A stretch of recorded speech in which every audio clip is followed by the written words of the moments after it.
Esta noche quería presentarles a Jesús Mosterín.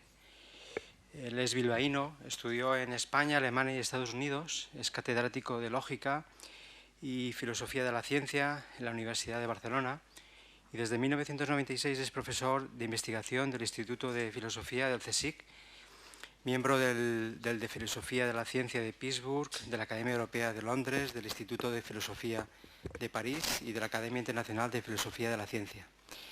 También es escritor. Introdujo en España la filosofía analítica, corriente de pensamiento caracterizada por el estudio del lenguaje con la pretensión de resolver los problemas filosóficos mediante el análisis de los términos que intervienen en la formulación y de eliminar las ambigüedades en la ciencia y la filosofía. También ha tenido un papel esencial en la introducción y desarrollo de la lógica matemática y la filosofía de la ciencia en España y América Latina. Además de sus actividades académicas, ha desempeñado funciones editoriales en varios países, sobre todo en los grupos Salvat y Hachette. También se ha involucrado en la protección de la naturaleza y la defensa de los animales. Jesús es seguramente una de las mentes más lúcidas de nuestro tiempo, hombre de mundo, además de un buen conversador, puede hacer gala de una sensatez sin fisuras y de un gran sentido del humor. El título de su conferencia es Ciencia y Religión, en la que va a abordar estas dos maneras tan distintas de representar el mundo y va a tratar de contestar a las preguntas: ¿en qué se diferencian? ¿Qué grado de fiabilidad tienen? ¿Son la ciencia y la religión incompatibles? ¿Qué papel desempeñan en el presente y el futuro previsible? Quería agradecerle expresamente a Jesús porque ha hecho un gran esfuerzo en estar aquí. Hoy ha tenido que coger 2 aviones, viene de otras jornadas que tenía en Vigo y bueno, pues quería agradecerle el esfuerzo que ha hecho por estar aquí con nosotros en la Semana de la Ciencia de la Politécnica en Alcoy. Muchas gracias, Jesús. Bueno, pues vamos a hablar de la religión y de la ciencia. Entonces, nosotros pues no somos máquinas, ni somos ángeles, ni cosas de estas. Lo que somos es animales. Y todos los animales necesitamos mapear el entorno en el que vivimos. Necesitamos construir en nuestras cabezas una especie de mapa del mundo en que vivimos. Por ejemplo, si somos cabras monteses que vamos saltando de roca en roca por los montes, pues si calculamos mal la distancia a la roca siguiente, nos caemos en el precipicio y nos matamos. Entonces, las cabras que sobreviven son las que calculan bien estas distancias y eso lo hacen porque tienen un mapa suficientemente preciso en la cabeza que ellas mismas construyen. Bueno, nosotros también pues construimos siempre mapas de la realidad para orientarnos, para saber a qué atenernos, para hacer cosas, y esta especie de mapa mental es lo que llamamos una representación de algo, que puede ser una representación teórica, puede ser una representación cartográfica, por ejemplo, si se trata de un territorio. Y para representar el mundo, bueno, hay cosas que conocemos y sabemos de antemano. Muchísimas cosas las sabemos nosotros porque estamos genéticamente preprogramados para saberlas, que son las más importantes, claro. O sea, por ejemplo, una cosa tan fácil como es hacer una división o una raíz cuadrada, pues a la gente muchas veces le cuesta hacerlo bien, y a los niños y tal. Sin embargo, cualquier maquinista de estas que venden en los supermercados por 10 euros, pues hace estas operaciones aritméticas muy rápidamente. O sea, eso son cosas que resultan muy fáciles de hacer, pero que nosotros no estamos preprogramados genéticamente para hacerlas y por lo tanto nos cuesta hacerlas. Tenemos que ir a la escuela. Es decir, las cosas que sabemos hacer se pueden dividir en cosas que sabemos hacer porque las aprendemos en la escuela o en la familia o donde sea, y cosas que sabemos sin necesidad de ir a la escuela,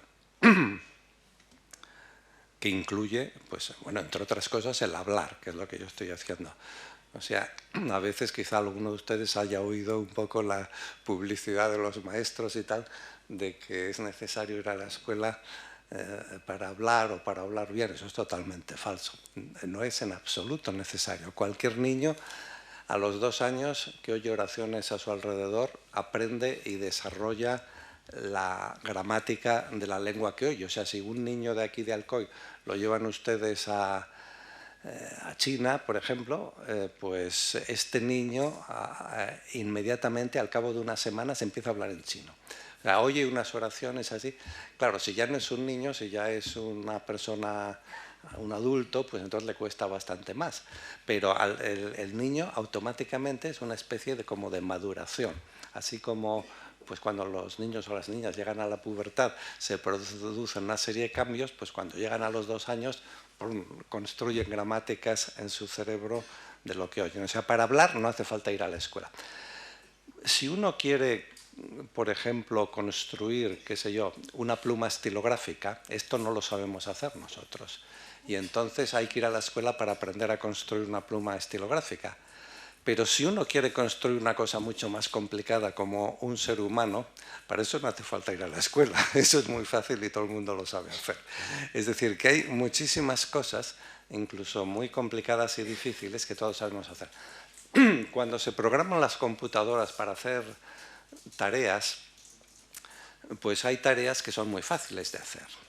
Tienen poca dificultad computacional. Pero hay otras que son muy difíciles. Por ejemplo, una cosa que cuesta muchísimo hacer con los mejores programadores y las mejores computadoras es reconocer las caras de la gente, reconocerlas bien, con luz, con sombra, afeitados, sin afeitar, con ojeras, sin ojeras. Es decir, nosotros reconocemos las caras de muchísima gente, nuestros parientes, amigos, conocidos, profesores, alumnos. Pero incluso conocemos muchísimas caras de gente que nunca hemos visto, más que en fotografías o en esculturas. Es decir, vemos una foto no sé quién de Obama y todos lo reconocemos. Vemos una foto de, incluso aunque no sea una foto de alguien actual, vemos por ejemplo una pintura de Napoleón y lo reconocemos. Y reconocemos las imágenes pues, de muchísima gente. Todos reconocemos una imagen de Stalin, una imagen de Hitler, una imagen no solo de políticos, reconocemos imágenes de mucha gente. Bueno, pues esto tampoco hace falta ir a la escuela para aprenderlo, afortunadamente, porque si no, como es tan difícil, nos suspenderían a todos. Esto lo sabemos porque estamos genéticamente preprogramados para ello.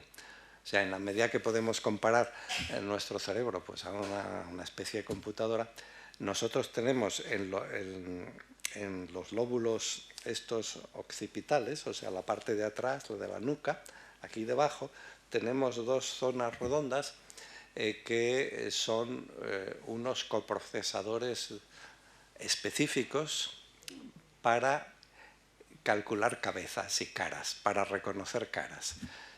Y esto, ¿por qué lo sabemos? Que lo sabemos porque cuando se produce una hemorragia en esta zona del lóbulo occipital, entonces dejamos de reconocer las caras. O sea, por ejemplo, si en una persona se produce una hemorragia en esta zona y la destruye, entonces, no sé, si le preguntamos, ¿cómo se llama tu mujer? Pues lo sabe, se llama tal, tal. ¿Cuándo nació? Lo sabe. ¿Qué número de zapato calza? Suponiendo que lo sepa, pues lo sabe. Y otros, sabe muchísimas cosas acerca de su mujer. Pero entonces su mujer entra en la habitación y dice, ¿y esta quién es? No la reconoce. Y no reconocemos, o sea, esta facilidad asombrosa que nosotros tenemos de reconocer las caras, pues nos parece lo más normal del mundo, porque, como digo, estamos fabricados para ello, estamos genéticamente preprogramados para ello. Bueno, entonces nosotros tratamos de, en fin, como todos los animales, tratamos en primer lugar de sobrevivir y en segundo lugar de reproducirnos, y que son las 2 actividades básicas que hacen que nuestros genes se transmitan a las próximas generaciones, por lo tanto que pervivan. Y estas cosas, pues nosotros, bueno, no voy a hablar de esto porque no es el tema aquí, pero digamos que nosotros necesitamos, como decía al principio, para vivir y para sobrevivir, sobre todo, necesitamos tener una cierta idea de cómo es la realidad, de cómo es el mundo, de cómo es el entorno en el que vivimos. Y entonces hay muchas cosas pues, que las sabemos, como digo, de antemano. Hay otras que las vamos aprendiendo y tal, pero hay otras que en principio parecen muy potentes, muy poderosas, inquietantes, amenazadoras y nos producen algún tipo de pánico o de desasosiego. Por ejemplo, bueno, ahora estamos acostumbrados a vivir en ciudades de estas con casas y luz eléctrica, pero antes la gente vivía al raso. Y una tormenta, por ejemplo, era una de las cosas más espectaculares que había. Y en todas las culturas del mundo, pues las tormentas daban muchísimo miedo y producían muchísima inquietud. Y la gente se preguntaba, por ejemplo, qué sé yo, veía caer un rayo, y un rayo es una cosa espectacular. Bueno, hay tanto los rayos estos que van de una nube a otra, como los rayos estos que bajan a la Tierra, y estos rayos, pues, en fin, son peligrosos, son tremendos, son muy grandes, son misteriosos, meten mucho ruido, porque inmediatamente después viene el trueno, que es el ruido, digamos, del rayo. Y claro, entre las primeras preguntas de las que sepamos que se han hecho los seres humanos, pues están preguntas como ¿qué es esto del rayo? ¿Y por qué cae el rayo?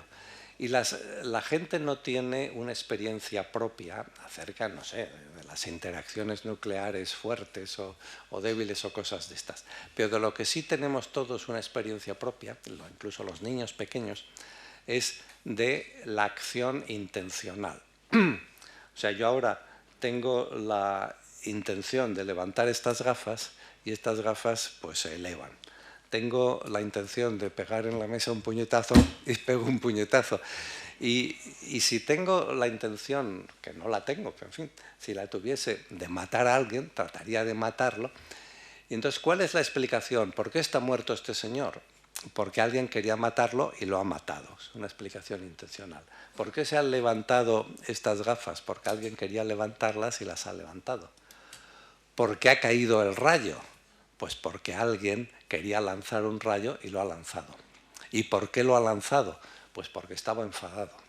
¿Y por qué estaba enfadado? Porque nosotros cuando estamos enfadados, pues a lo mejor cuando no había pistolas ni cosas de estas, le tiramos una piedra al que nos ha producido el enfado, una pedrada. Bueno, pues alguien que se ha enfadado nos ha tirado un rayo. ¿Y por qué se ha enfadado? Pues a lo mejor nosotros nos enfadamos cuando no nos obedecen o no nos hacen caso. Pues alguien al que no hemos obedecido, no hemos hecho caso, se ha enfadado con nosotros y nos ha lanzado un rayo como quien lanza una pedrada. Esta representación de la realidad no es una representación, digamos, verdadera, no corresponde a lo que es la realidad, pero es alguna representación. Y alguna representación, aunque sea falsa, es psicológicamente más satisfactoria y produce menos inquietud que la ausencia completa de representación. O sea, el no entender absolutamente nada produce mucho desasosiego. Y el dar algún tipo de explicación, bueno, pues, ¿de dónde vienen los niños? Pues vienen de París, o los trae una cigüeña. Bueno, no es una explicación muy veraz, pero de todos modos esta explicación en cierto modo nos tranquiliza y nos satisface. Entonces, nosotros, hay cosas en la realidad y en la naturaleza que nos llaman la atención porque son como muy importantes en el mundo y muy importantes para nosotros y de las que nosotros dependemos en gran parte. O sea, por ejemplo, la tormenta. En todas las culturas, pues la tormenta es muy importante. O dicho en lenguaje religioso originario, vamos a ver ahora, la tormenta es un gran dios. Y siempre el dios de la tormenta es uno de los dioses fundamentales del Olimpo, diríamos, divino, de casi todas las culturas. Y quien dice la tormenta dice la lluvia es muy necesaria para nosotros, para las plantas, para la agricultura y tal, y el dios de la lluvia pues es muy importante siempre. O sea, la lluvia no es que sea el dios de la lluvia, es la lluvia la que es un dios. que en azteca, por ejemplo, en México, pues es Tlaloc, entre los mayas pues es Chac, en cada sitio pues va teniendo su nombre determinado. Bien, entonces vamos a empezar aquí. Los dioses, estamos hablando a nivel, digamos, básico e inicial de la religión, no estamos hablando de la religión judeocristiana. La religión en general, los dioses son las fuerzas de la naturaleza. O sea, en último término, las mismas cosas que representa la física, pues las representa la religión esta inicial. La diferencia está, por ejemplo, entre religiones como las judeocristianas y otras, y estas religiones iniciales, estas religiones básicas o arcaicas, es que los dioses de las religiones arcaicas son dioses que sí existen de verdad. Y son dioses patentes. O sea, las religiones arcaicas nunca apelan a la fe.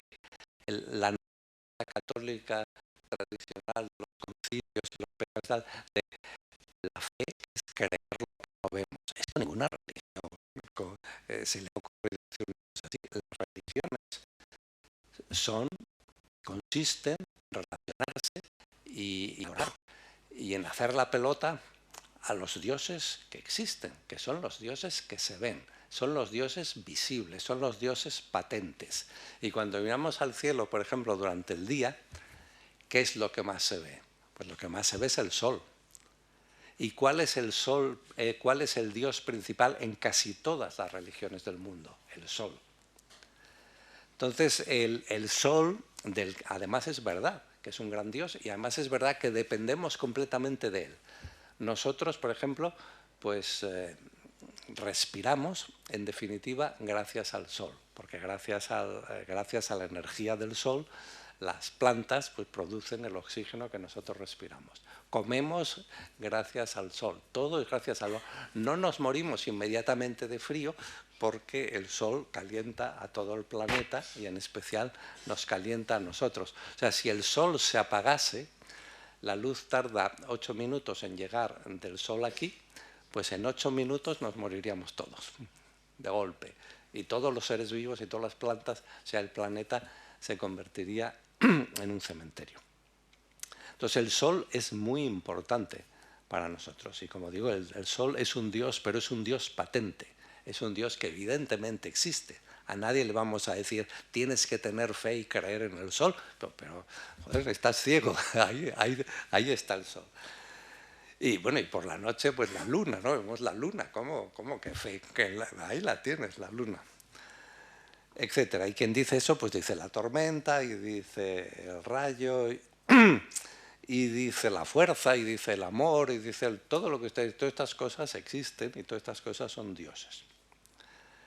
Entonces, lo que pasa es que, como he dicho antes, nosotros tenemos experiencia en nuestras acciones como agentes intencionales y entonces a estos dioses, pues en un momento dado hemos empezado a asignarles un papel causal en cosas con las que no tienen nada que ver, simplemente diciendo que tenían determinadas intenciones, que es básicamente a lo que se llama el animismo. O sea, el animismo consiste en dar explicaciones intencionales de los hechos naturales y sociales que no los tienen. O sea, el animismo consiste en pensar que por detrás de cualquier fenómeno siempre hay una intención que lo está causando y lo está produciendo. Y es una manera bastante normal de pensar entre la gente pues, primitiva, en definitiva. Por ejemplo, en los sitios, bueno, en África hay todo tipo de cosas, hay sitios que no están atrasados, pero hay muchos sitios que están muy atrasados. Y entonces en esos sitios, pues es muy difícil que poco a poco vayan penetrando cosas como la medicina, porque para ellos, si alguien se pone enfermo, está claro que hay una intención detrás. O bien hay un dios o un demonio o algo que ha enviado la enfermedad, o bien hay un vecino que tiene el mal de ojo, o hay una bruja, o hay alguien que tiene la culpa. Es decir, el principio de la causa en griego se dice aitía, y la palabra aitía en griego originalmente lo que significa es culpa. La noción original de causa es la noción de culpa, es decir, ¿cuál es la causa de esto? Lo que la pregunta originariamente significaba ¿quién tiene la culpa de esto? ¿Quién es el culpable? Y siempre se pensaba que había un culpable de todo. Entonces, si yo tengo dolor de cabeza, pues hay un culpable, la bruja, que la quemen. Si hay el tío este que me ha echado el mal de ojo. Van ustedes a los mercadillos, en los sitios incluso en el sur de México y Guatemala, van a los mercadillos en Chiapas y tal, y ven todo tipo de remedios que ponen en los chiringuitos y que venden, y contra el no sé qué, y contra diversas dolencias y enfermedades, y siempre hay también remedios y medicamentos contra el mal de ojo. Contra el mal de ojo, pues, qué sé yo, rabo de no sé qué, pasado por no sé cuántos. Bien.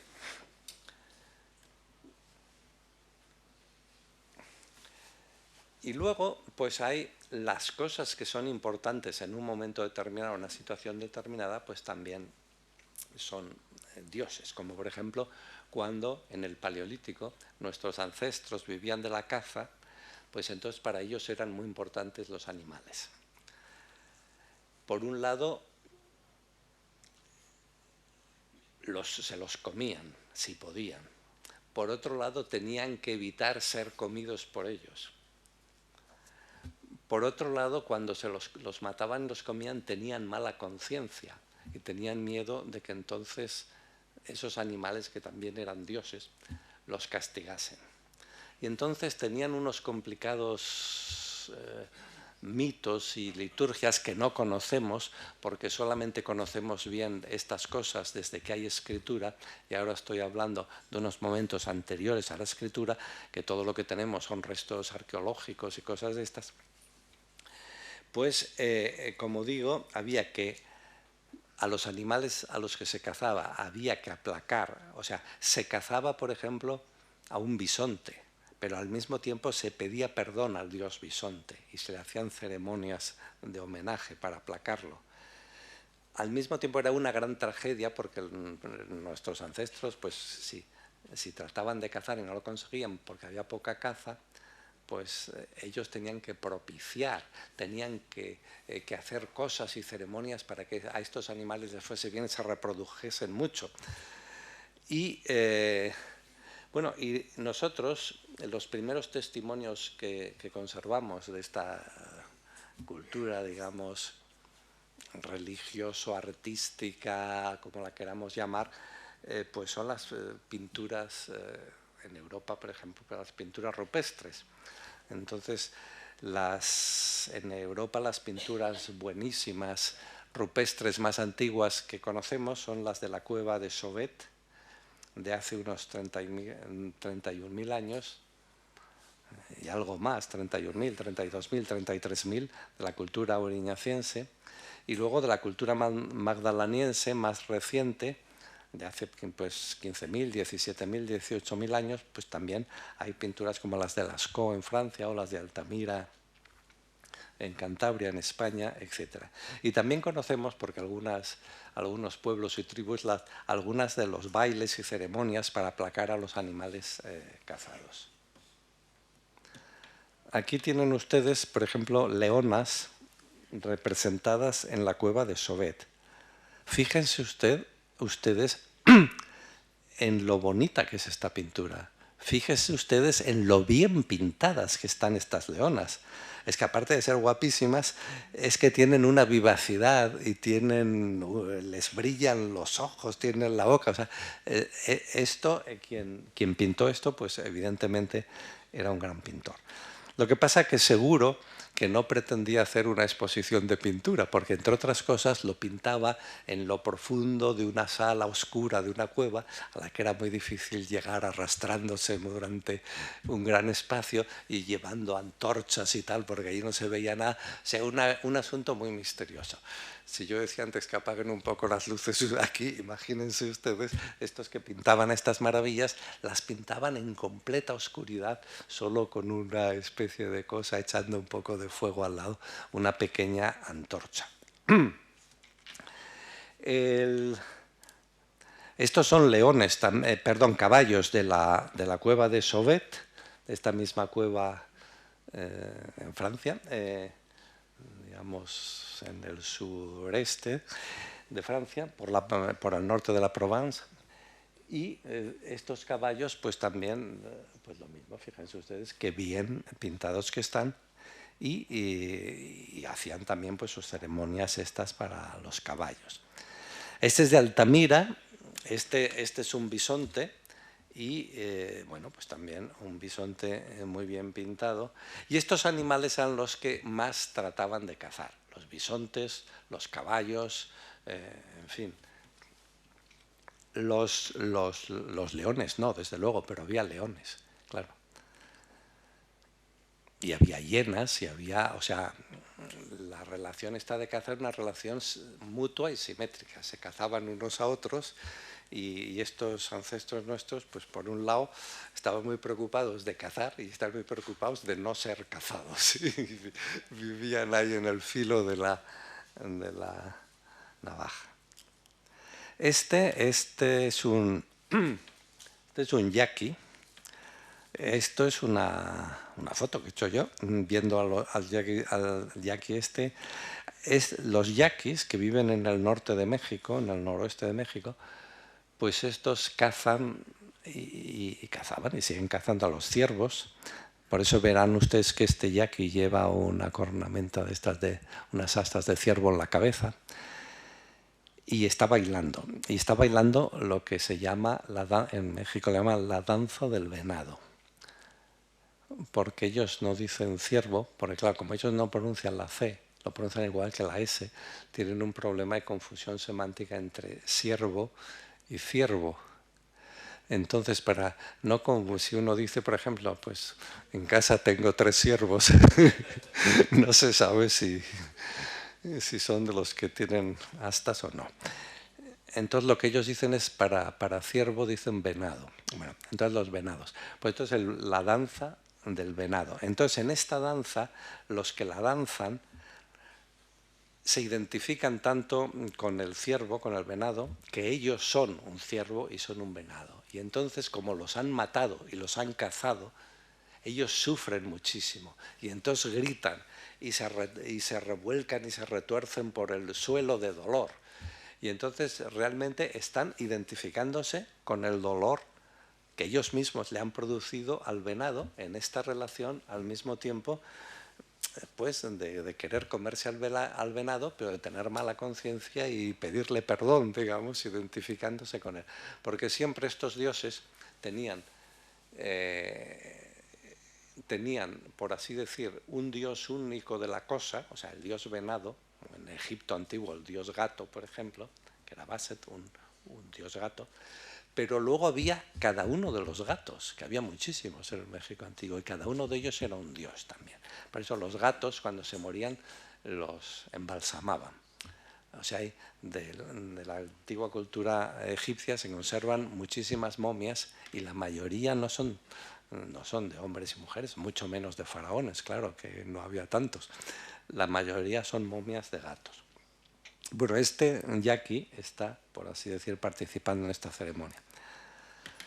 Bueno, luego, porque bueno, hay que ir un poco deprisa en estas cosas, porque no tenemos tiempo, los dioses, ya cuando pasamos del paleolítico al neolítico, es decir, los hombres se hicieron sedentarios, ya no andaban nomadeando de aquí para allá como antes, se hicieron agricultores, en fin, hubo la más grande revolución que ha habido en la historia de la humanidad, sin duda, ha sido la revolución del Neolítico, de la que todavía nosotros, digamos, vivimos y participamos. Pues en esta ya empezaron los dioses que ya había en el Paleolítico, se consolidaron, algunos perdieron importancia, otros la ganaron. Y claro, las grandes fuerzas de la naturaleza seguían siendo grandes dioses. El Sol, evidentemente, gran dios, la Luna, Venus. Si ustedes por la noche ven el firmamento, hay muchas estrellas y tal, pero si lo ven, por ejemplo, al anochecer, ninguna se compara en brillo y en belleza a Venus. Por eso, la gran diosa.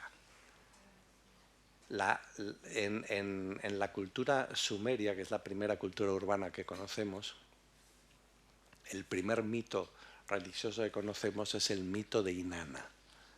de la diosa Inanna, que es al mismo tiempo la diosa del amor, la diosa del sexo y la diosa de la guerra.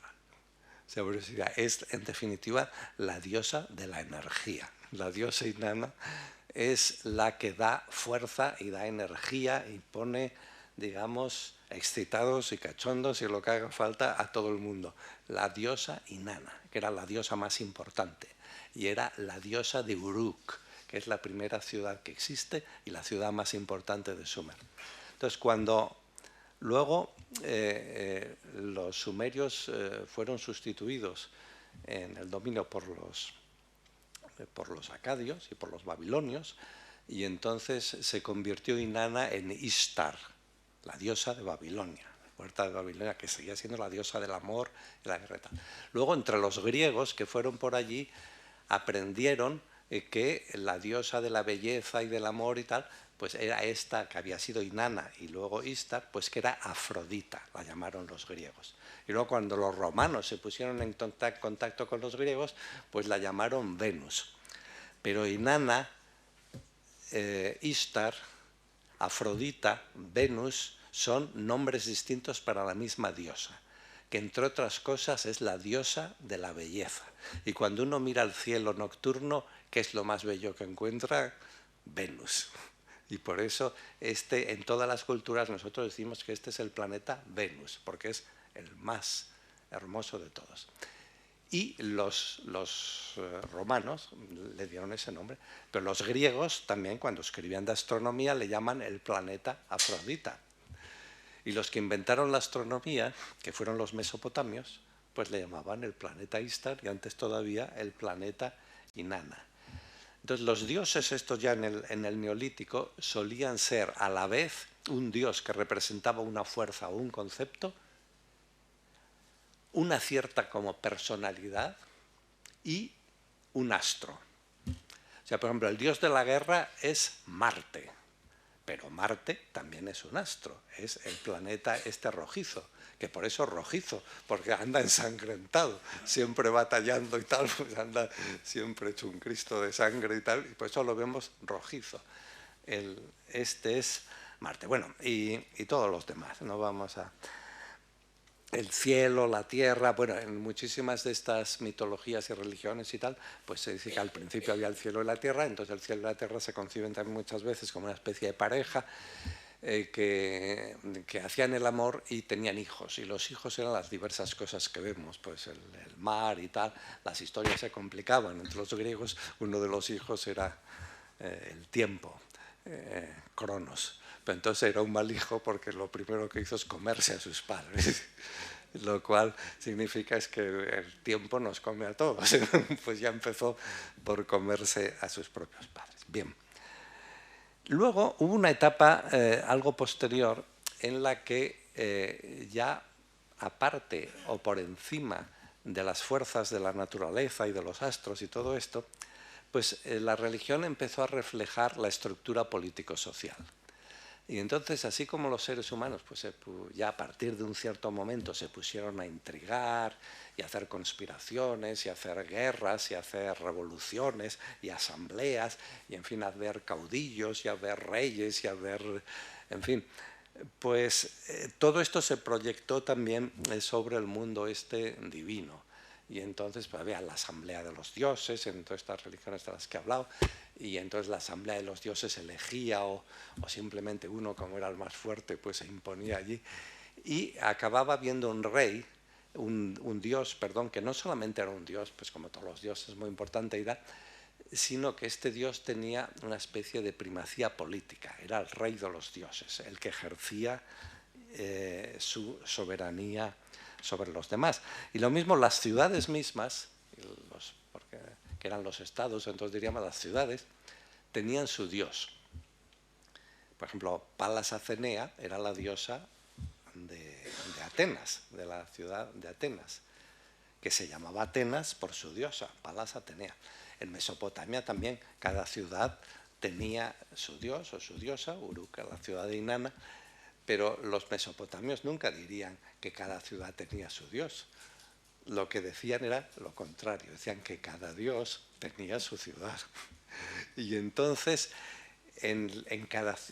cada dios tenía su ciudad y Dios, o sea, eran, por así decir, economías, como quien dice, socialistas, donde todo era del Estado, todo era del Dios. Es decir, toda la tierra de una ciudad mesopotámica pertenecía al Dios de la ciudad. Lo que pasa es que el Dios, como era muy importante, era un gran señor y tal, pues tenía sus administradores y capataces que se ocupaban de administrarle, que eran los sacerdotes. Entonces los sacerdotes tenían voto de pobreza, no tenían nada, pero en nombre del Dios también. Entonces pues ya empezó a organizar la cosa, se construían grandes graneros, ellos pues daban recibos, lo cual entre paréntesis fue el origen de la escritura y la aritmética esta tierra. Claro, ya cuando empezaron a ponerse en plan más complicado económicamente, pues también necesitaron más registros, más... Bien, y esto, bueno, pues estos dioses, pues en concreto el dios de la ciudad, claro, no todos los dioses eran iguales entonces, y si una ciudad durante un tiempo adquiría la hegemonía, y en sus guerras y en sus comercios o lo que sea, se imponía a las demás, esto lo que significa, no decían que la ciudad, decían que el dios correspondiente a esa ciudad era el rey de los dioses y se imponía a todos los demás. Si había una guerra entre el dios de esa ciudad, que era el dios principal, de esa ciudad, de otra ciudad enemiga, que ellos decían que era una guerra entre el dios de la ciudad y el dios de la ciudad enemiga, y ganaba la ciudad enemiga y destruía la anterior, entonces todos los mesopotamios en sus registros históricos describen el acontecimiento como que el dios tal le ha machacado la cabeza al dios cual y se ha impuesto, y ahora el rey de los dioses es este. Entonces es como de una religión casi experimental o empirista, es decir, que claro, que este dios era superior al otro tampoco era un tema de fe. Evidentemente, si les había cascado a los de esta ciudad, pues era porque era evidentemente el dios más fuerte. Bueno, y cosas de estas, la guerra, el amor, la justicia, la medicina, la escritura, pues iban teniendo sus dioses. Aquí ven ustedes en el Egipto antiguo, pues una de tantas pinturas tan bonitas que hacían los egipcios antiguos también. Y entonces aquí ven ustedes a la izquierda a Horus, que tiene varias calidades, pero en su calidad de dios del sol. Ven que tienen encima de la cabeza, tiene un gran sol. Entonces está contemplando una especie de juicio porque alguien se ha muerto y entonces estos dioses menores, que es el dios este que tiene cabeza de chacal, a la izquierda es el dios Anubis, que es el dios de los muertos, y el dios este que hay a la derecha es Tot, que es el dios de la escritura, el dios, por esto también de los profesores y de los intelectuales, digamos, que tiene cara de ibis. Bueno, pues estos dioses están aquí, bueno, hay alguien que se ha muerto y entonces están colocando sus méritos y sus pecados, diríamos, sus faltas en los platillos de la balanza para ver cómo queda esto. Y ven ustedes, por ejemplo, que esta cosa que hay en el platillo izquierdo de la balanza lleva en la mano un signo que es el Ang, que es el signo de la energía, para que le dé energía y suerte. Bueno, habíamos dicho que, entre otras cosas, es Horus, dios del sol, pero es que en Egipto había cantidad de dioses del sol. Pero el principal de todos era Amón, que le ven ustedes aquí. Entonces Amón es un carnero, porque Amón, como los dioses egipcios, siempre aparte de un astro y de un concepto y de un tal, también eran siempre un animal. Cada dios tenía su animal. Y entonces, bueno, pues este carnero era Amón. Entonces, si a ustedes les interesa la paleontología o hacen colección de fósiles, pues algunos de ustedes tendrán un amonites, estos fósiles que se llaman amonites. Y se llaman amonites en honor del dios Amón, porque se parece que se supone que se parecen los amonites a los cuernos de un carnero. Y como el dios carnero es Amón, entonces, bueno, el arqueólogo que les dio nombre le pareció que estos fósiles tenían esta forma en honor del dios Amón y los llamó amonites. Y nosotros les seguimos llamando igual. Pero este dios, que es el gran dios Amón, si van ustedes a Karnak, en Egipto, pues los grandes templos de Amón. Y Amón, lo mismo que pasa con Horus, ven ustedes que encima de la cabeza lleva el sol, lleva esta gran circunferencia, o sea que evidentemente a nadie en su sano juicio le cabía la más mínima duda de que el dios principal o un gran dios era el sol. Esto es... aquí estamos con los aztecas en México. Esta es lo que se llama la piedra del sol, que pueden ustedes ver en México si van al Museo Nacional de Antropología, que es muy grande. Aquí parece una cosa pequeña, una cosa gigantesca, más aquí no cabría porque pasaría el techo. Y, bueno, y que forman parte del culto al sol, que era también el principal dios de los aztecas. Aquí tienen a los incas, a los de los Andes, del Perú y Bolivia y tal. Entonces aquí tienen ustedes en fin, el sol, que está ahí como dios patente, y este es el inca, es decir, el rey, digamos, que está en una ceremonia rindiendo culto al sol. Y esto es una especie de revival actual, medio para los indígenas, medio para los turistas, del asunto este de las ceremonias en honor del sol. Porque toda la ciudad de Cuzco, que era la capital del imperio este, del Tayantisúo, toda esta ciudad pues estaba dedicada al sol. Y esto que ven aquí, esto es el gran templo del sol de Cuzco, que se llama el Coricancha.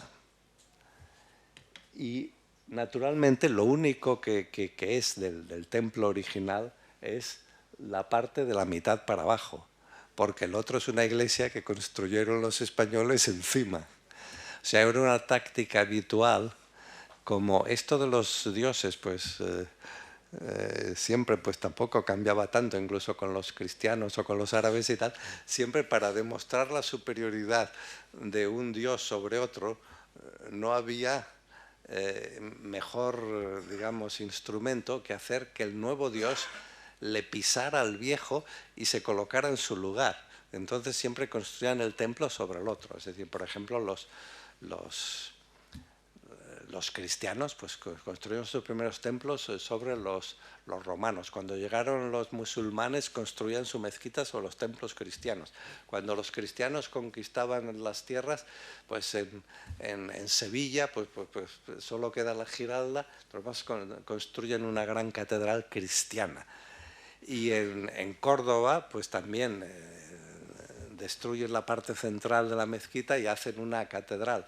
Y aquí, pues cuando llegan los españoles a Cuzco, por un lado se maravillan de este templo, que además todo estaba, Coricancha significa el templo de oro, porque como se suponía que esto era en honor del sol, pues todo estaba cubierto de oro y todo relucía precisamente a la luz del sol.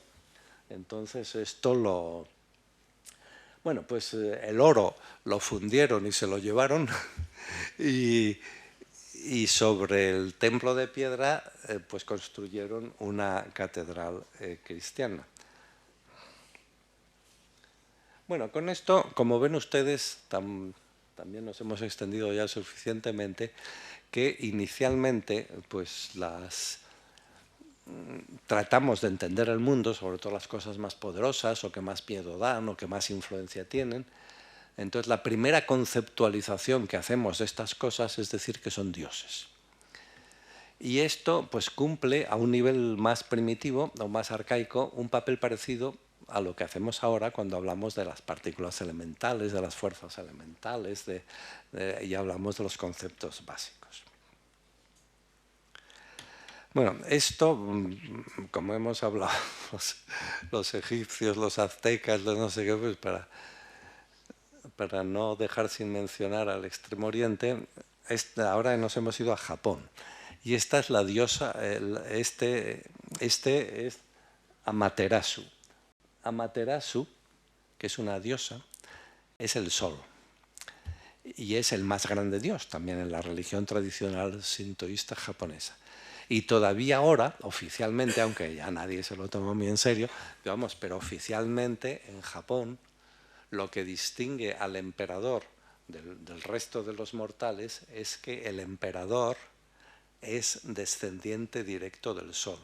O sea, en un momento dado el sol tuvo hijos humanos y estos tuvieron otros y tal, y por lo tanto el emperador, su nombre oficial es el hijo del sol, lo cual pues representa la gran importancia esta que claro, si eres hijo del sol, pues ¿qué más puedes pedir? Y aquí ven ya, pues sin religiones y sin nada y sin ciencias, es simplemente el sol, que evidentemente es muy bonito y evidentemente pues es muy, muy importante y muy poderoso. Y aquí tienen una representación científica ya del sol. Nosotros hemos aprendido, pocas cosas son tan estudiadas como el sol, claro, porque seguimos con la religión solar, y el sol pues lo hemos ido estudiando y más y más y más y más, pero en vez de contar pues historias, pues hemos ido conociendo cada vez más de él y hemos encontrado maneras, por ejemplo, porque mirar al sol incluso nos daña la retina y nos puede volver ciegos.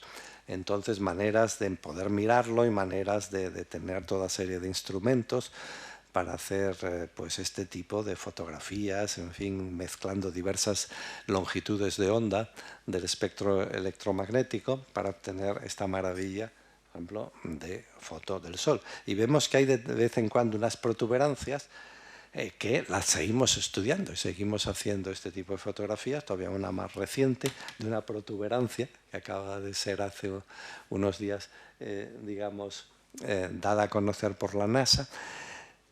Bueno, esto que ven ustedes aquí es una especie, digamos, no sé cómo decirlo, como de erupto del Sol, pero absolutamente tremebundo. Ahí caben no sé cuantísimos planetas Tierra dentro de esa protuberancia que se lanza al aire.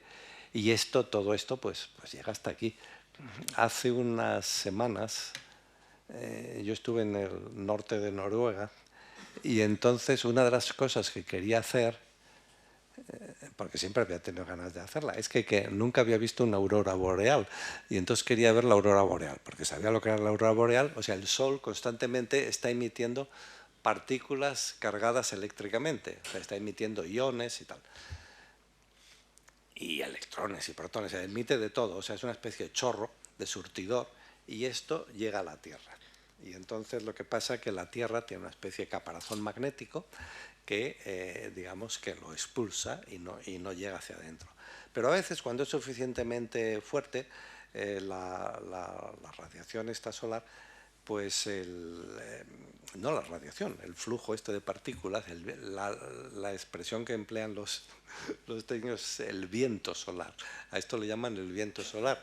No es que sea viento, pero en fin, es muchas partículas que las va expulsando el Sol. Entonces esto entra en la ionosfera y todo este tipo de partículas energéticas y cargadas eléctricamente chocan contra los átomos que hay en la ionosfera. Y entonces al chocar pues producen una serie de explosiones, se sueltan, que entre otras cosas hacen que se suelten una serie enorme de fotones en ciertas longitudes de onda correspondientes a ciertos colores. Y el caso es que si uno está debajo, en el mar, o está en el suelo, pero ve y tiene la suerte de que está viendo aurora boreal, entonces uno ve un cielo negro y de pronto vienen como una especie de lenguas azules que dan la vuelta a todo el cielo y desaparecen, y luego unas rojas y verdes y se vuelven un punto y vuelven a ocupar todo el cielo. Es una cosa muy espectacular, realmente. Lo que pasa es que si alguno hace un viaje para verlo, hay una probabilidad de más de la mitad de que se quede sin ver nada, porque esto no basta con que uno quiera que se produzca para que se produzca. O sea, esto no depende de nuestra voluntad, sino de la voluntad del Dios Sol, cuyos designios son impenetrables. Entonces, bien, esto es como digo, hemos visto representaciones religiosas del Sol. Bueno, estas, entre otras muchísimas que podíamos poner, son representaciones científicas del Sol. Y lo mismo podríamos haber puesto, en fin.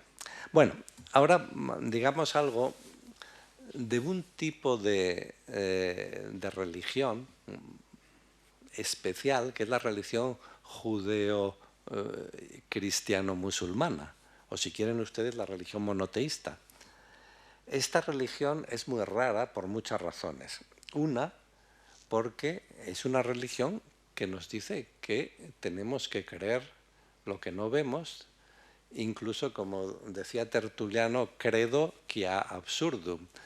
Le decían, ¿eso qué es absurdo? Y decía, sí, por eso lo creo, porque es absurdo.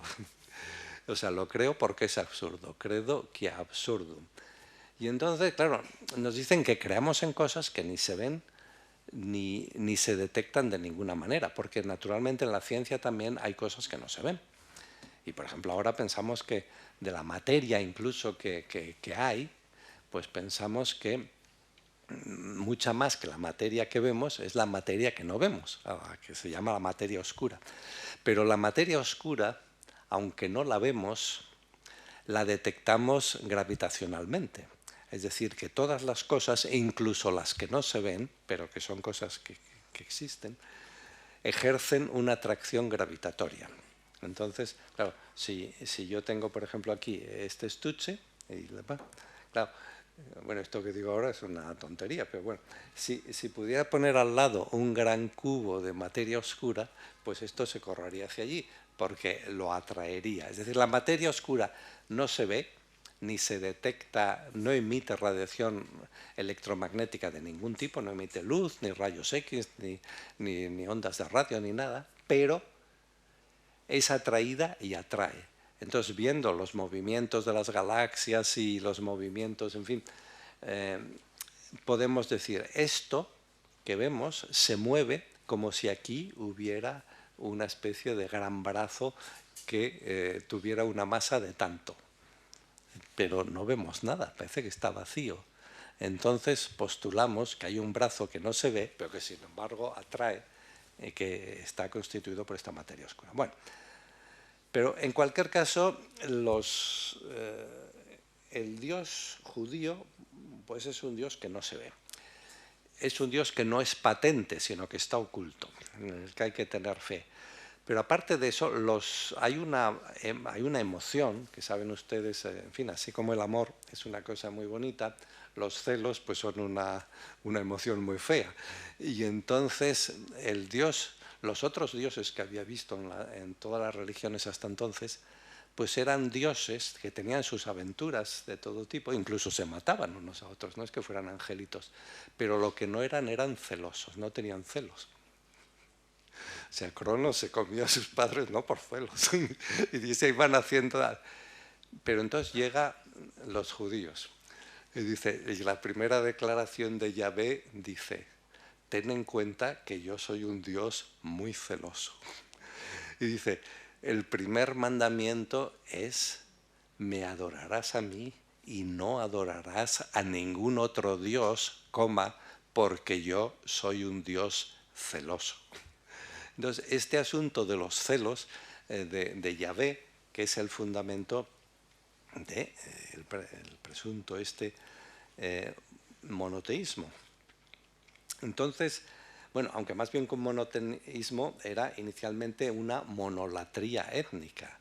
O sea, era un dios, como los mesopotámicos, un dios de un pueblo, de una etnia, que era el dios del pueblo judío, que le decía a los judíos, yo soy tu Dios y tú eres mi pueblo. Y para que esto quede conste, vamos a hacer un contrato.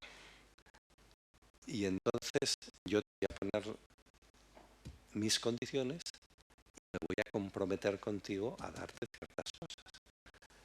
Entonces, bueno, un Dios curioso porque le pide básicamente al judío dos cosas.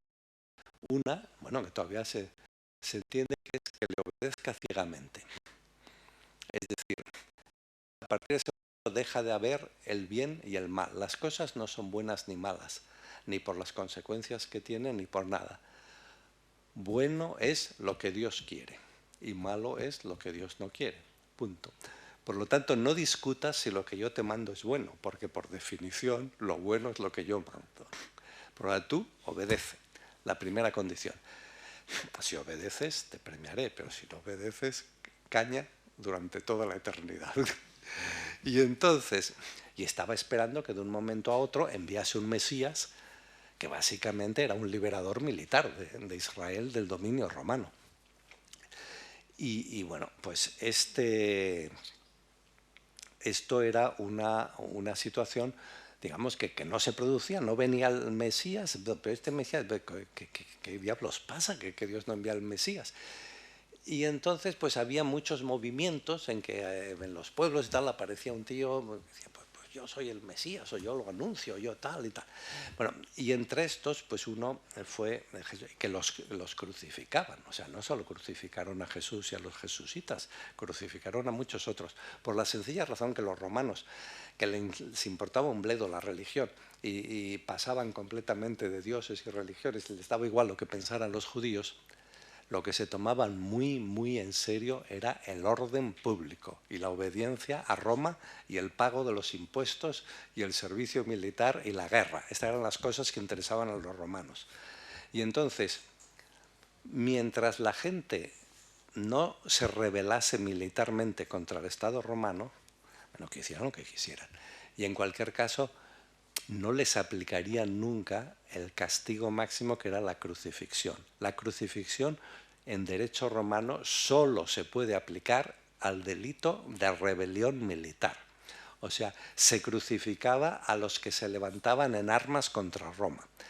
Y entonces, bueno, porque fuera verdad o porque se lo creyeran sin que fuera verdad, el caso es que los romanos en un momento dado consideraron que este Jesús de Galilea junto con sus seguidores formaba una de las muchas sectas que se estaban sublevando en la zona esta de Palestina o Israel o como la llamemos.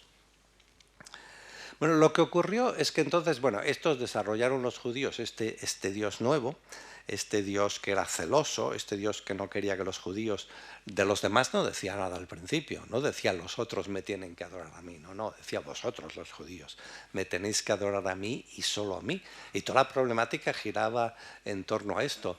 Cuando Moisés saca a los judíos de Egipto y tal, entonces Moisés, Dios entra en cólera, Yahvé, porque han hecho una estatua y la han adorado. O sea, entonces tiene un ataque de celos, digamos, y es el carácter, este es original, esto no se había dado. Lo que pasa es que hubo un señor que era un gran experto en marketing, que era San Pablo, Pablo de Hipona. Y San Pablo, entonces pensó que claro, que como la mayor parte de la gente, de los tíos, no tenían ganas de circuncidarse, pues que esto era un grave obstáculo a la expansión del judaísmo. Porque aunque les gustase la teoría o les gustasen las historias de los judíos, o sus ceremonias o lo que fuese, suponiendo que les gustase a algunos, cuando les decían, y ahora lo primero que tenéis que hacer para ingresar es venir aquí, que hay un tío con el cuchillo que os va a cortar el prepucio, pues se echaban a correr en dirección contraria. Entonces San Pablo tuvo una idea genial desde el punto de vista del marketing, pero horrorosamente pecaminosa y horrible desde el punto de vista judío, que dijo, y si eximimos a los extraños, a los infieles de esta obligación, ¿y qué pasaría si les permitimos que se hagan judíos sin necesidad de circuncidarse? ¿No conduciría esto a un gran éxito proselitista? ¿No tendríamos muchísimos más conversos?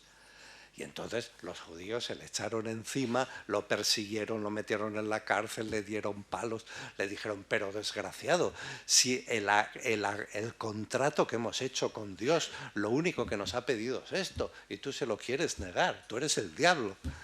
Bueno, total, que al final hubo un grupo de judíos que siguieron a Pablo, que fueron los que luego se llamaron los cristianos, y estos pues efectivamente suprimieron la obligación esta de la circuncisión, con lo cual rápidamente tuvieron un gran éxito y empezaron, o sea, tuvieron desde el principio un sentido del marketing y del proselitismo y de lo que luego se llamó las misiones, que no tuvieron nunca los judíos. Los judíos pues hacían sus cosas y, en fin, que eran las que eran, pero no tenían ningún interés en convertir a los demás. No tenían ningún interés en hacer judíos de los no judíos, mientras que los paulistas, los cristianos, estos desde el principio, los cristianos reformados y marketeados, digamos, desde el principio sí que tenían un gran interés en crecer mucho, en tener un gran proselitismo, grandes misioneros y en multiplicar muchísimo el número de sus seguidores. Bueno, pero lo que ocurrió con esto es que la inmensa mayoría de los que se afiliaron a la secta judaica cristiana, que ya dejó como ellos querían seguir siendo judíos, pero como la sinagoga los expulsó solemnemente, entonces ya dejaron de ser judíos, ya eran sencillamente cristianos. Y estos, entonces resulta que la inmensa mayoría no eran judíos de origen, sino que eran de origen gente helenizada. Y esta gente helenizada, pues muchos de ellos habían oído hablar pues, de Homero y de Platón y de Aristóteles y tenían la cabeza llena de todo este palabreo y de todas estas ideologías helenísticas. Y entonces eso hizo que la filosofía griega, sobre todo la filosofía griega más fantasiosa, la de Platón, la de Plotino, todo este tipo de cosas, pues se metiese en esta especie de secta judía cristiana, que como digo, dejó de ser judía para ser solo cristiana, y entonces organizase un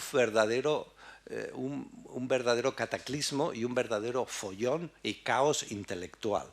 Es decir, el Dios personal, personalísimo, que habla, que se enfada, el Dios que da órdenes, el Dios que quiere los prepucios, este Dios celoso que se enfada, este Dios que es el Dios judío, de pronto lo mezclan con estas ideas que no tienen absolutamente nada que ver de los griegos clásicos, de la causa primera, de las cadenas, de las causas, del motor inmóvil que mueve a las esferas celestes sin tocarlas, de la idea suprema que es como la iluminación del mundo de las ideas. Todo esto no tenía nada que ver con los judíos, ni tenía nada que ver con... O sea, son cosas que son filosofía griega. Todo esto se metió sin aparcar a lo judío anterior en la religión esta, que desde el principio fue una religión intelectualmente sumamente contradictoria y sumamente confusa. Y en especial esto se manifestó, bueno,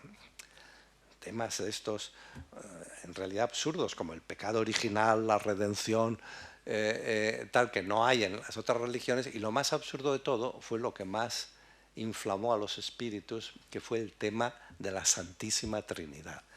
O sea, cuando ya el emperador Constantino se convierte, en fin, le dijeron, si pones la cruz en tus banderas en una batalla importante que iba a dar, vencerás. Puso la cruz y venció. Entonces dijo, joder, esta religión, voy a vencer, voy a ganar todas las batallas, venga, me hago miembro. Y entonces dijo, pues no solo me hago yo cristiano, sino que a partir de este momento nombro al cristianismo la religión, la ideología oficial y obligatoria del Imperio Romano. Y bueno, entonces lo que pasa es que el emperador lo que esperaba es que a cambio los cristianos constituyesen una iglesia unitaria, que cerrase filas, que estuviesen todos de acuerdo y que diese una especie de gran solidez al Imperio Romano. Pero lejos de eso, inmediatamente se enzarzaron en una especie de discusiones sumamente violentas que conducían con frecuencia a matar al que decía otra cosa, con esto que se llamó el odium theologicum, el odio teológico, unas discusiones sobre la Santísima Trinidad. O sea, la Santísima Trinidad consiste bueno, a la pregunta, vamos a ver, ¿qué hay? ¿hay un solo Dios o hay tres dioses? Pues la respuesta era las dos cosas. Hay a la vez un solo Dios y a la vez hay tres dioses. Bueno, esto no se entiende. Entonces, en fin, sin aburrirles aquí, pues la respuesta en definitiva que finalmente se dio por los teólogos y filósofos, por la Iglesia, los concilios, se celebraron los concilios, que es los que fijaron la doctrina católica para siempre, la misma que sigue vigente hoy. Y en estos concilios se dedicaba el 95% del tiempo a discutir la Santísima Trinidad. Todos los demás temas se trataban como cuestiones de trámite. Siempre el gran tema de discusión en el concilio era la Santísima Trinidad. Y entonces lo que finalmente se acordó es que hay dos palabras griegas que, bueno, lo siento, pero no hay otra manera de explicar lo que es. O sea, una es usía, que se puede traducir por entidad o por sustancia o, en fin, o por esencia. Y la otra palabra es el hypokeimenon, que es el sustrato. Bueno, entonces lo que se dijo es que el Padre, bueno, esto al latín luego el sustrato se tradujo por persona. Entonces lo que se dijo es que el Padre, el Hijo y el Espíritu Santo son tres personas distintas, es decir, tres sustratos distintos, tres sustancias distintas, pero un solo Dios verdadero en usía, en esencia. Luego tuvieron otro lío parecido con Cristo, con Jesucristo. Es decir, Jesucristo decían por un lado que es Dios y por otro lado decían que es hombre. ¿Por qué quedamos? Porque un Dios y un hombre son cosas muy distintas. ¿Es Dios o es hombre? Y entonces aquí dijeron lo contrario, que Jesucristo y Dios, o sea, Jesucristo, Cristo hombre y Cristo Dios, son el mismo como persona, pero las usíai, las esencias, son distintas. O sea, en el tema de la Santísima Trinidad, los tres son personas distintas. En el tema de Cristo Dios y Cristo hombre, los dos son la misma persona.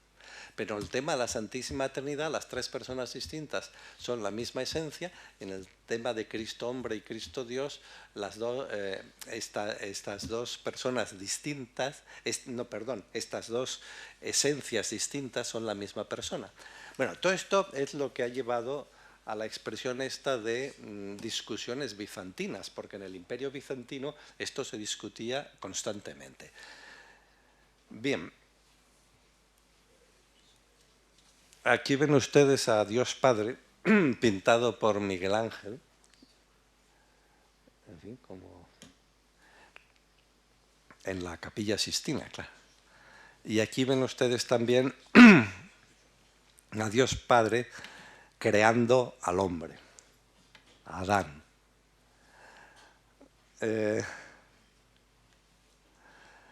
Esto, la Santísima Trinidad, por decisión del Concilio de Trento, tiene que ser representada mediante una especie de personaje, una especie de abuelo de barba blanca, que es Dios Padre, uno más joven, pero que está como herido y tal, que es Dios Hijo, y luego por una paloma, que es el Espíritu Santo.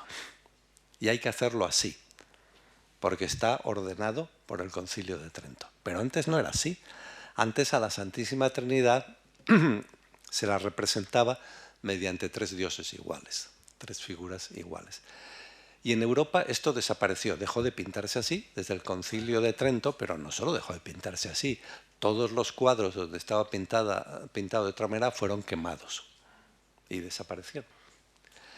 Lo que pasa es que hubo un par de sitios en América, sobre todo en Perú, en Cuzco, que había una escuela importante de pintura, que era la Escuela Cuzqueña, de discípulos inicialmente de Zurbarán.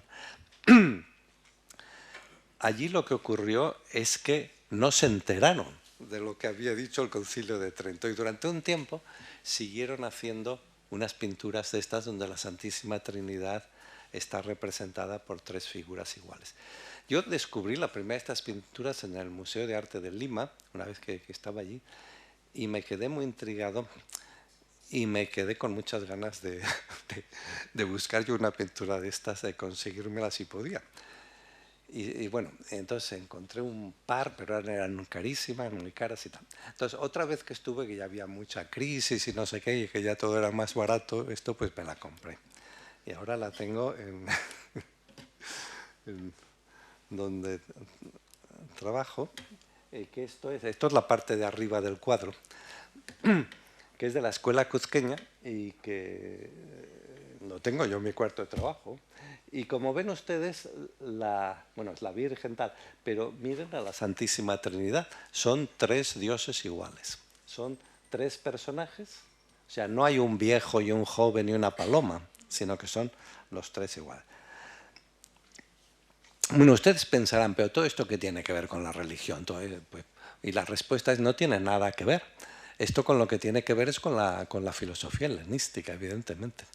O sea que no eran grandes filósofos estos señores, no sabían muy poco de filosofía y la poca que sabían no la habían entendido, la repetían un poco, pero este tipo de palabras, que si la esencia, que si el sustrato, que si la sustancia, se les habían enfollonado en la cabeza y entonces lo aplicaron de una manera que hay que reconocer que muy original a las enseñanzas judías anteriores y hicieron este tipo de teorías como la de la Santísima Trinidad y la Cristología y tal, que, bueno, pues que son mezclas, en fin, engendros intelectuales extrañísimos que nunca, de hecho, nunca nadie ha entendido, porque los propios teólogos católicos que desarrollaron esto y cristianos iniciales siempre dijeron que la Santísima Trinidad era el primero de los misterios de la teología. O sea, ellos nunca pretendieron que esto se entendiese, siempre decían que no se entendía, que era un misterio. Bien, bueno, con esto que he dicho hasta ahora, en cierto modo, pues he hablado ya mucho y voy a decir ahora, para acá un poco menos, porque no hay tiempo, un poco de la ciencia. La ciencia, como decíamos, es un sistema de representación y entonces en la ciencia hay creencias.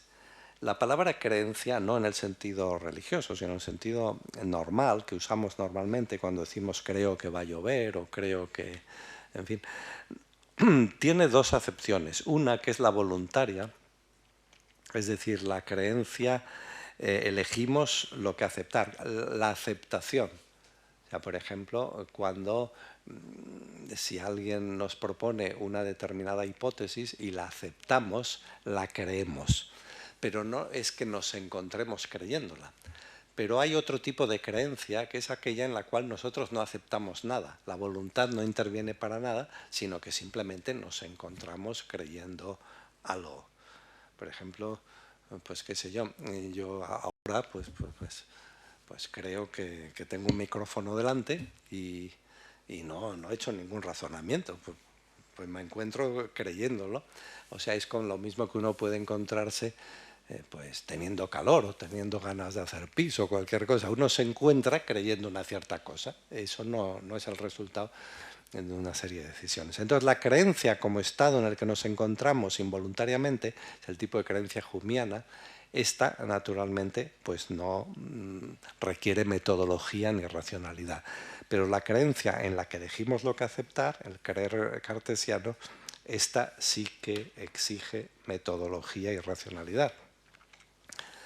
Y entonces la racionalidad teórica es la que nos conduce a ser racionales en nuestras creencias, en el sentido de creencias aceptadas.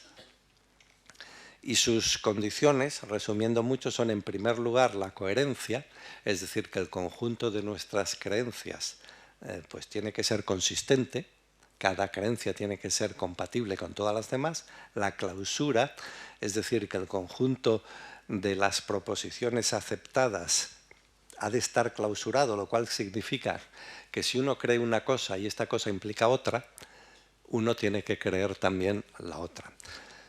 Y finalmente la probabilidad, bueno, simplemente significa que si uno asigna probabilidades subjetivas a las proposiciones que acepta, ha de hacerlo según el cálculo de las probabilidades. Por ejemplo, si a una proposición P uno le asigna la probabilidad 1/3, pues a la no P le tiene que asignar 1 menos 1/3, es decir, 2/3.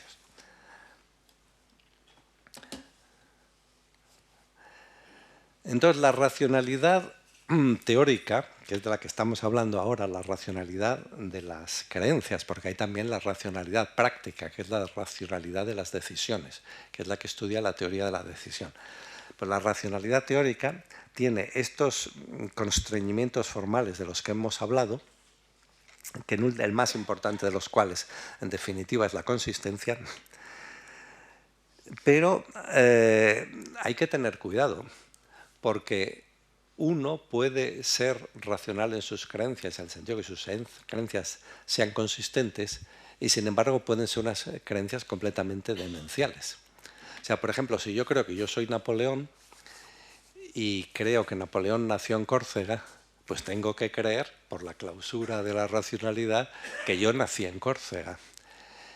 Y si creo que, pues qué sé yo, que Córcega actualmente es parte de Francia, pues yo tengo que creer que yo nací en parte de Francia. Bueno, la verdad es que ni yo soy Napoleón, ni yo nací en Córcega, ni en Francia, ni nada de esto. Es decir, que el hecho de que mis creencias sean consistentes no garantiza para nada que sean verdad, ni siquiera que sean fiables. O sea, se necesita algo más que la mera consistencia para lograr nuestra meta cognitiva de una representación certera, verdadera del mundo. El globo consistente de nuestras creencias ha de atarse a la realidad mediante las conexiones materiales de la observación, la experimentación y la aplicación o manipulación. Bueno, no hay tiempo para hablar de estas cosas, pero este tipo de cosas que estoy diciendo son esenciales para la ciencia, pero no para la religión, evidentemente. Entonces, en la ciencia es muy importante, como he dicho, la idea reguladora de la consistencia. Ser inconsistente es lo peor que le puede pasar a una teoría, muchísimo peor que ser falsa. O sea, si tú le dices a una teoría, "so falsa", pues la estás insultando. Pero como le digas inconsistente, eso ya te mata. Por ello, los científicos que saben que muchas de las teorías que sostienen son falsas inevitablemente, porque en la historia de la ciencia, pues muchas de las cosas que creemos pensando que son verdaderas acaban siendo falsas, eso no es grave, es parte del proceso científico. O sea, como diría Popper, no importa cometer errores siempre que aprendamos de nuestros errores y vayamos mejorando. Los científicos tienden a abandonar una teoría en cuanto descubren contradicciones en ella. Y claro, en la mayor parte de las teorías científicas, que son teorías empíricas, tenemos estas poderosas ataduras a la realidad, que son las observaciones, los experimentos, las manipulaciones de la realidad. Pero hay una empresa semicientífica, que es las matemáticas, en las cuales no existe nada de eso. Ni observaciones, ni experimentos, ni manipulaciones. En las matemáticas lo único que existe son dos cosas. Por un lado, la libertad absoluta. Cantor definía la matemática, es la definición que daba. Decía, al principio, la definición, la matemática es el reino de la libertad. Y a continuación, en matemáticas todo está permitido excepto una sola cosa, la contradicción. Mientras uno no se contradiga, uno puede hacer lo que quiera. Vicente puede definir, si quiere ahora, unos campos vicentinos que tengan 8.724 dimensiones y no sé qué propiedades. Puede decir lo que quiera. Y es...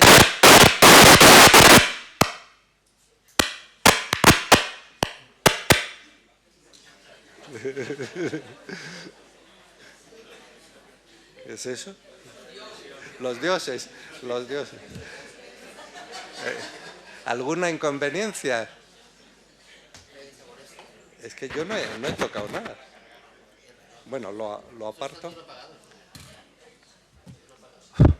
Bueno, sí, yo creo que he sido un poco irreverente y los dioses que son celosos y vengativos, pues se han vengado. Bueno, como decía, la noción de consistencia es una idea reguladora en el progreso de la ciencia. Bueno, en la matemática la consistencia es fundamental. O sea, matemática, todo el mundo hace lo que quiere Y mientras no se contradiga, pues todo va a misa.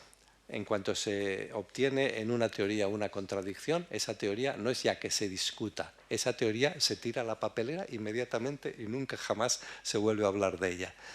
Pero si no hay contradicción, a diferencia de lo que pasa en la física o en la biología o lo que sea, una demostración matemática es una demostración para toda la eternidad. Nunca se ha dado un solo caso de que una demostración matemática correcta haya sido cambiada o refutada. O sea, como esto de James Bond, de Diamonds are forever, mathematical demonstrations are forever.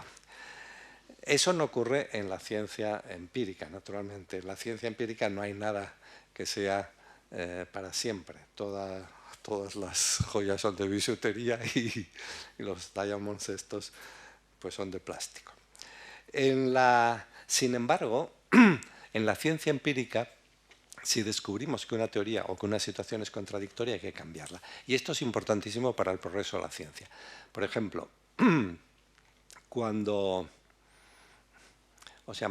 Newton produjo una explicación prácticamente perfecta de todos los fenómenos estos que observamos, de movimientos y tal. Y, bueno, pues era la única que había, era consistente consigo mismo, todo perfecto. Nadie pensó en cambiar eso. Pero entonces, lo que no explicaba para nada la mecánica de Newton era los fenómenos electromagnéticos. Y Maxwell hizo una teoría también fantástica y tal para explicar los fenómenos electromagnéticos.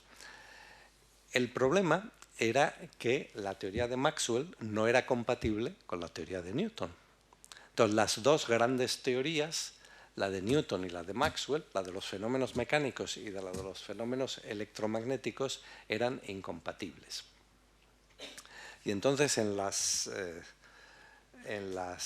representaciones, pues, en fin, los datos que se ponían en función de un marco de referencia y tal, se transformaban bajo ciertas circunstancias, pero en el caso de Newton, según las transformaciones de Galileo, y en el caso de Lorentz, de Maxwell, según las transformaciones de Lorentz. Bueno, y había había muchas diferencias. Eran incompatibles, o sea, las dos cosas no podían funcionar a la vez. Y esto es lo que condujo a Einstein a formular la teoría especial de la relatividad. Lo que pretendía la teoría especial de la relatividad inicialmente, porque a veces los periodistas hablan de la ciencia como si los grandes científicos lo que pretendiesen, qué sé yo, pues es hacer coches más rápidos o fármacos más eficaces o ascensores más silenciosos. Bueno, todo eso está muy bien y también, pero no es eso lo fundamental. Lo fundamental son cosas como estas, evitar las contradicciones. Y entonces, cuando se vio esto, pues hubo una gran crisis y Einstein propuso una teoría nueva, que es la teoría especial de la relatividad, que es totalmente compatible con el electromagnetismo de Maxwell, y tiene ciertos aspectos que son incompatibles con la mecánica de Newton. Por ejemplo, propiedades como la masa, que en Newton son constantes, pues en la relatividad especial no son constantes, sino que la masa de una partícula es una función del tiempo, puede ir variable con el tiempo, lo cual es cierto, por otro lado, porque en los aceleradores de partículas todos los días muchísimos miles de millones de partículas son aceleradas y su masa es medida por procedimientos, en fin, de electroimanes y tal, y comprobamos que efectivamente estas masas, estas partículas que tienen muy poca masa, piensen ustedes en un electrón, por ejemplo, o en un protón, en el CERN ahora, en el gran acelerador de protones, pues los protones estos van dando vueltas y tienen una masa inicial, pero esta masa, conforme van más deprisa, va aumentando. Y cuando se acercan a la velocidad de la luz, pues tiende al infinito, o sea, es una masa tremenda. O sea que esta predicción de la teoría especial de la relatividad es una predicción correcta. Y esta afirmación es totalmente segura, en el sentido de que hay miles de millones de experimentos que se hacen cada día y todos la confirman. Bien, pero luego surgió también otra teoría muy importante en la física, en fin, actual, porque a lo que se aplica en definitiva Luego tuvo una... Como era incompatible, de todos modos, la relatividad especial con la mecánica newtoniana, como hemos dicho, esto tampoco se podía quedar así. Esto era intolerable y había que hacer una nueva teoría, que fue la teoría general de la relatividad, que evitase esa contradicción. Y la teoría general de la relatividad es una teoría de la gravitación que incorpora totalmente la teoría especial de la relatividad y que sustituye a la concepción gravitatoria de Newton mediante una nueva concepción, en fin, geométrica y tal, según la cual la gravitación es la curvatura del espacio-tiempo y que, digamos, hace todo lo que hace la mecánica de Newton más muchas otras cosas. Y fundamentalmente en lo que más se aplica es en el dominio de la cosmología, porque en lo grande la gravitación es una fuerza muy pequeña entre las cosas. Entre partículas elementales, por ejemplo, la gravitación existe, pero es tan minúscula que es indetectable y es totalmente despreciable. O sea, por ejemplo, si tenemos un electrón y un protón en un átomo de hidrógeno, la fuerza gravitatoria que ejerce el protón, que tiene masa, sobre el electrón, que tiene masa, es 10 a la 40 veces menor que la fuerza electrostática, la fuerza electromagnética que ejerce la atracción. O sea, como el protón tiene una carga eléctrica distinta que el electrón, el protón atrae al electrón, pero también lo atrae gravitatoriamente. Lo que pasa es que la atracción gravitatoria es 10 a la 40 veces menor, o sea, prácticamente no existe. Por eso, el resultado es que en la física de partículas la gravitación se desprecia al 100%. No existe la gravitación. Y en el modelo estándar de la física de partículas se reflejan todas las fuerzas y no aparece la gravitación. Bien. Entonces, pero ha surgido otra teoría que no es para hablar del supramundo, de las galaxias, sino que es para hablar del inframundo, de las partículas y de los átomos, que es la mecánica cuántica. Entonces, la mecánica cuántica todo funcionaba muy bien, perfecto, pero tenía el problema de que no era, en fin, de que sus principios pues no eran invariantes respecto a transformaciones de Lorentz, es decir, no se ajustaba a la teoría especial de la relatividad. Entonces, durante muchos años, varios años, hemos tenido una mecánica cuántica no relativista, lo cual a mucha gente le importará un bledo, pero a los físicos les producía una gran desazón. Eso no puede ser.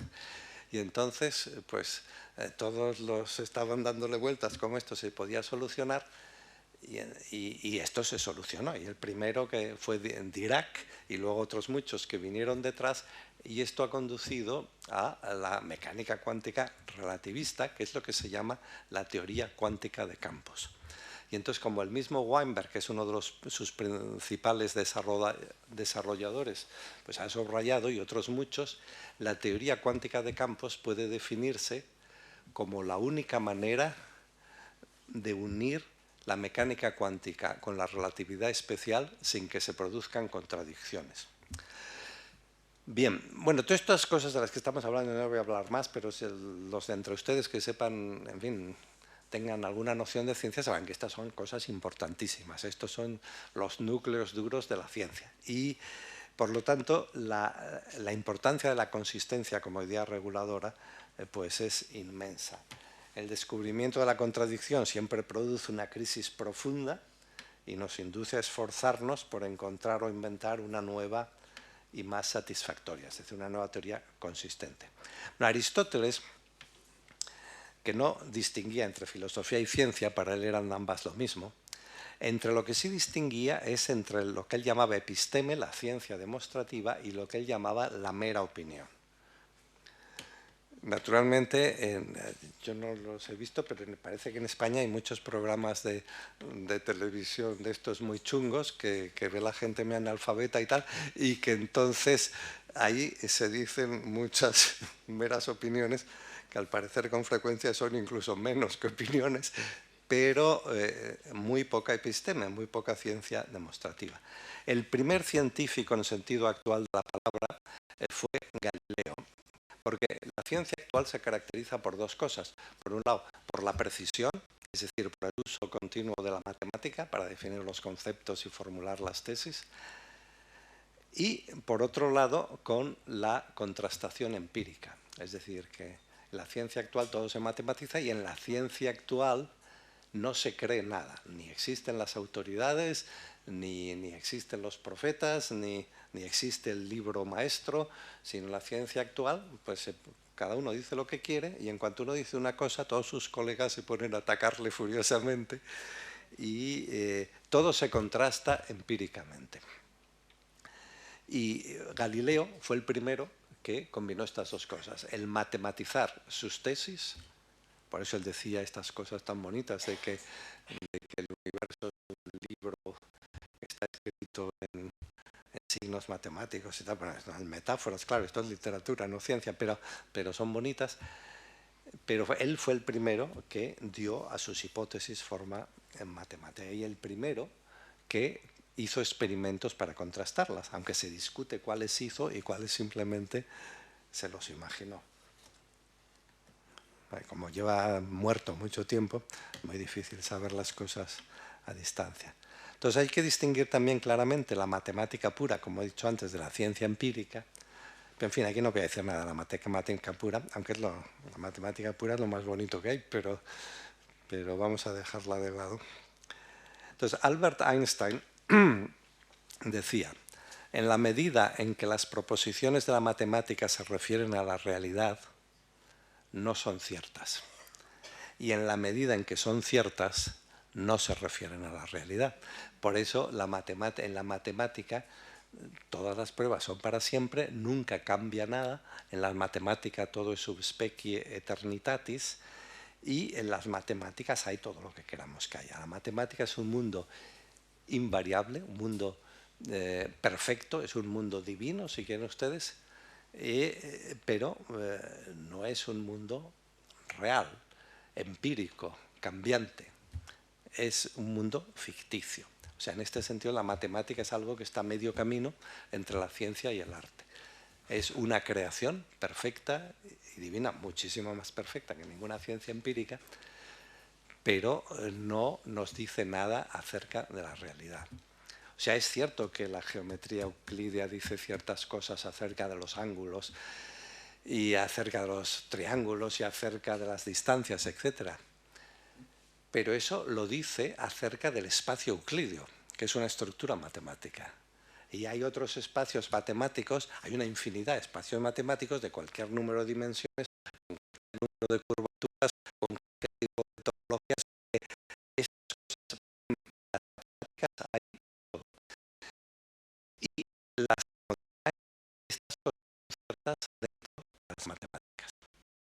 Pero si sacamos de ahí a una estructura matemática, la sacamos de la matemática y la vamos a llamar la estructura matemática y pasamos a llamarla un modelo de la realidad.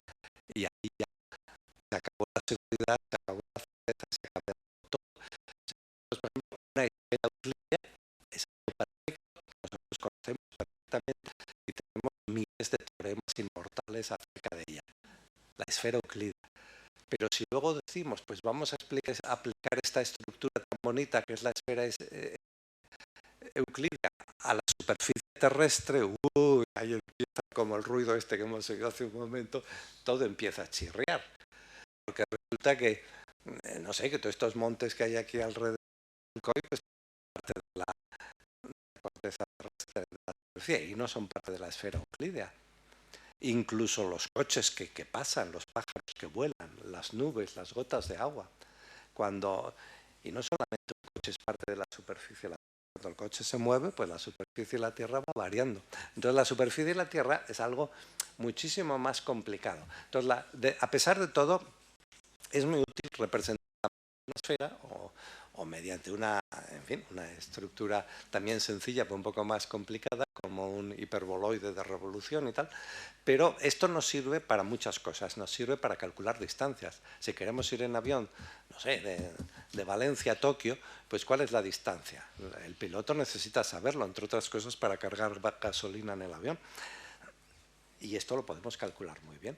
y podemos calcular muchas otras cosas. El piloto necesita saber con qué ángulo respecto, en fin, al sol o a lo que sea, tiene que volar para llegar al aeropuerto de Beijing, partiendo precisamente de Valencia. Bueno, pues entonces, como digo, la matemática es segura y eterna y tal, pero no se aplica a la realidad. O sea, la matemática tiene un mundo propio que es del que nos habla. Por otro lado, la realidad es tan endemoniadamente complicada que normalmente no podemos entenderla.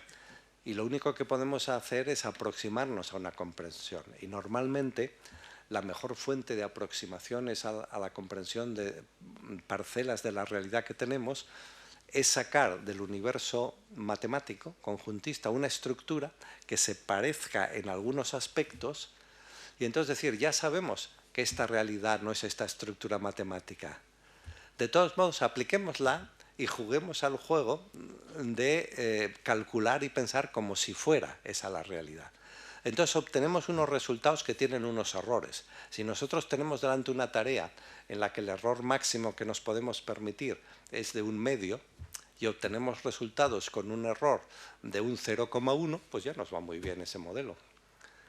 Sin embargo, si el error máximo que nos podemos permitir es un 0,5 y resulta que el modelo nos da resultados cuando hacemos los cálculos con un error de 4%, pues evidentemente, como se dice, ese modelo no funciona y lo tiramos o lo devolvemos a el universo matemático. Bueno, actualmente no solamente la ciencia empírica, fiable, racional, se contrapone a la religión y a la metafísica y otras muchas cosas, sino que también, en cierto modo, se contrapone a la especulación. Porque la ciencia, también la ciencia que hacen los científicos, la ciencia en sentido sociológico, la ciencia que hacen los físicos en las facultades de física, pues no todo es oro lo que reluce, sino que producen mucha especulación. Y muchas de las especulaciones son completamente, digamos, demenciales, aunque muy sofisticadas matemáticamente. Lo último en lo que tienen las últimas cosas que tienen una gran fiabilidad son, en lo grande, la teoría general de la relatividad y el modelo cosmológico estándar del Big Bang, que es un modelo del universo observable, o sea que las especulaciones sobre lo que haya más allá del modelo observable, pues esto, metafísica. Y en lo pequeño tenemos la teoría cuántica de campos, de la que acabamos de hablar, y tenemos el modelo estándar de la física de partículas, que se compone básicamente de la electrodinámica cuántica y de la cromodinámica cuántica. Entonces, en la ciencia, a diferencia de lo que pasa en el arte y en la moda y en la religión y en la literatura y en tantas otras cosas, en la ciencia la última palabra la tiene siempre la naturaleza. La ciencia es un juego en el que nos sentamos los científicos más la naturaleza. Y entonces, aunque los científicos se pongan de acuerdo todos entre ellos y alcancen un consenso, pues eso ocurre muchas veces, pero muchas de esas veces, después que los científicos han alcanzado un consenso y han votado, y todos por unanimidad han votado a favor, por ejemplo, de una hipótesis, de pronto la naturaleza da una patada por debajo de la mesa y la mesa y los científicos y todos salen volando. O sea, la última palabra la tiene la naturaleza. Como usted, la naturaleza está invitada al juego de la ciencia y con frecuencia desbarata nuestras expectativas y echa por tierra nuestros consensos.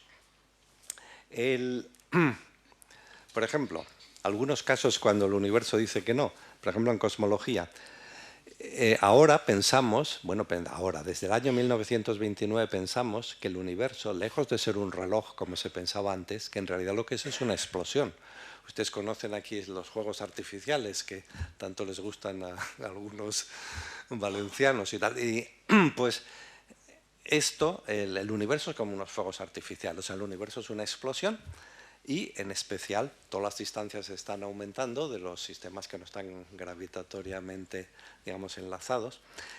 Y, bueno, esto lo descubrió Hubble contra su voluntad. y se quedó horrorizado y entonces no lo quiso publicar. Entonces cuando lo animaron y le obligaron a publicarlo, lo publicó.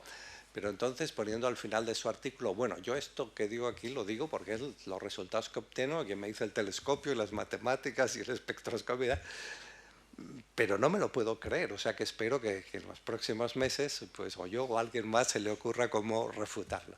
Pero nada, el resultado se quedó y hasta hoy. Esto es absolutamente indudable, que el universo está en expansión.